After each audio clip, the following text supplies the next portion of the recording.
Baruch Hashem, we're here by the holy tomb of Rabbi Shimon Bar Yochai. We're studying now Likutay Moharan, a collection of the teachings of our master Rabbi Nachman of Breslov, better known as Nanach, Nachman. Okay, this is the introduction to the third teaching. Third teaching in Likutay Moharan is an awesome lesson that discusses who to hear music from, to be particular not to listen to music by someone that is not kosher, holy, and how one could have the power even to listen to music from an unholy source by learning the Gemara at night.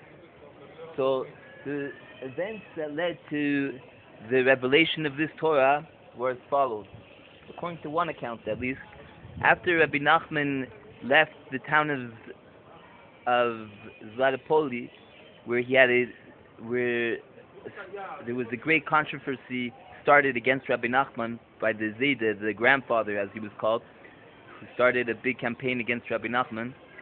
So Rabbi Nachman was at a town called Lejin, and most of the town respected Rabbi Nachman, but there were opposers that did not give him the proper respect. Now, on the Shabbat, there was a Shalom Zachar, which is a festival, which is a Suda, a meal that is celebrated after the Friday night meal.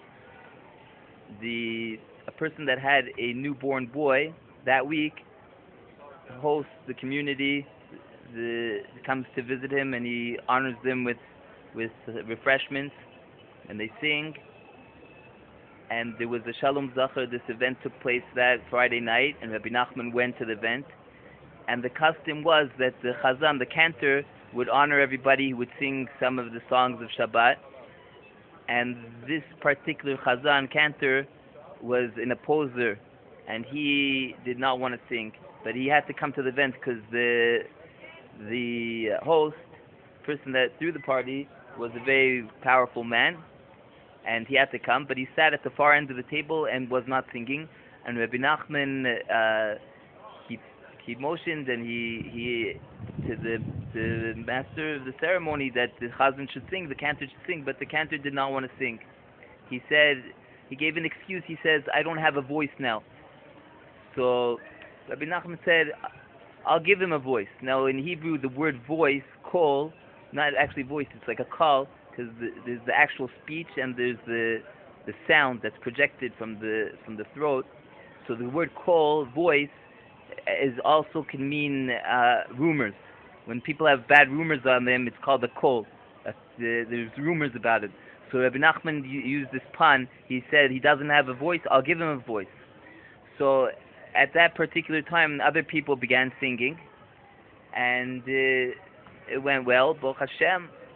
The next week, there was another Shalom Zachar, but I think Rabbi Nachman was already not in town. He had already left the town. And there was another Shalom Zachar. This time, the master of the ceremony, the person that had the child, was a poor person, and the chazan did not come. And there were people that were very upset that the chazan didn't come.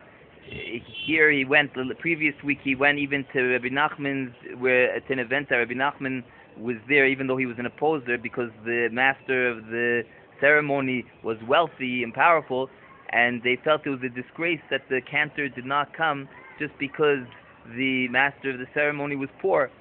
So they sent two people to collect him, to bring him there, force him to come, show some respect. And they got to this guy's house, and the guy wasn't at home, and they asked his wife, "Where is he?" She said, "He told me he was going to the Shalom Zachar, he was going to the event." So they knew he was not at the event, so they decided to check. They knew that this guy had a good friend, that he was often going to this friend's house. So they went to check at the friend's house, but this guy's house had two doors, and when they knocked on one door, so out running fled from the other door was the cantor, and his friend was not home. His friend was on a business trip outside the city. So it came out that it was discovered that this guy was having an affair with his friend's wife, which was something that people had suspected, but it never was fabricated until that moment. And a big rumor went out, and this guy had a great name, had a big name now as having this affair, which was revealed to everyone now. Now, another interesting thing that was revealed from this is that Rabbi Nachman had revealed this Torah, and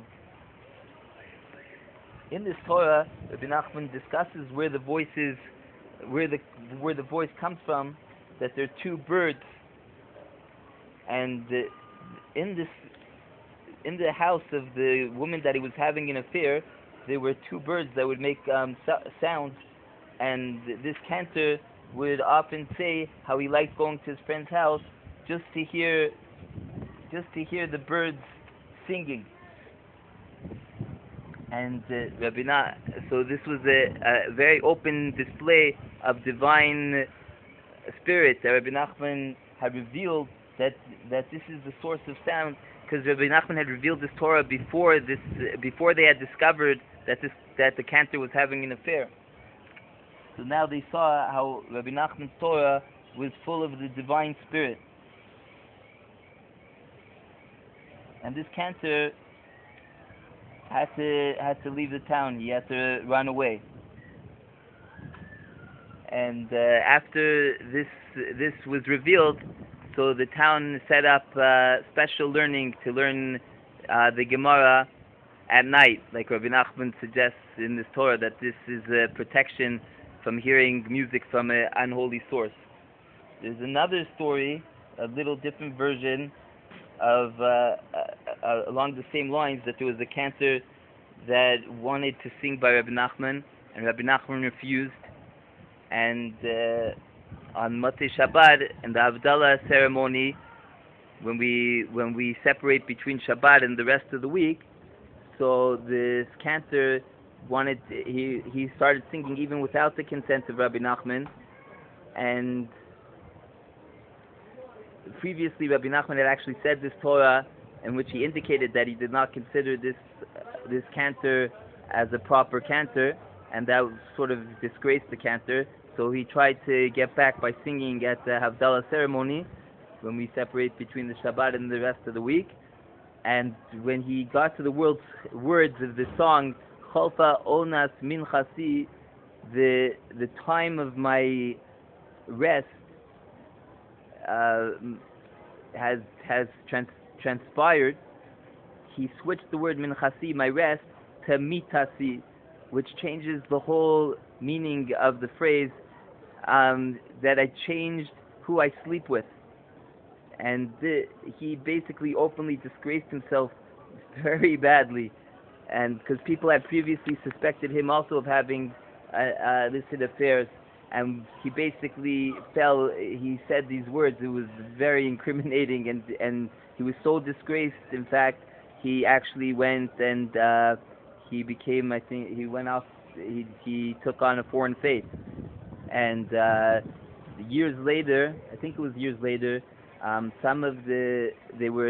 Nachman was with some of his disciples, and they were discussing one of the Christian holidays of 40 pupils that didn't have what to eat, and they found 3 loaves of bread, and it was enough for them. But the guy that said over the story, he said the story in a different way. He said that there were three pupils, and they found 40 loaves of bread, which is pretty ridiculous, because that 40 loaves of bread was enough for 3 pupils. So everyone was laughing, and in the midst of the laughter, Rabbi Nachman said, Yossel, the cantor, has returned back to the fold, has returned back to Judaism. And these are the stories that are told and the circumstances of the third teaching of Likutay, the collection of the teachings of Rabbi Nachman, which we will, God willing, with the help of God, be studying in the next video. Nanach Nachman Nachman.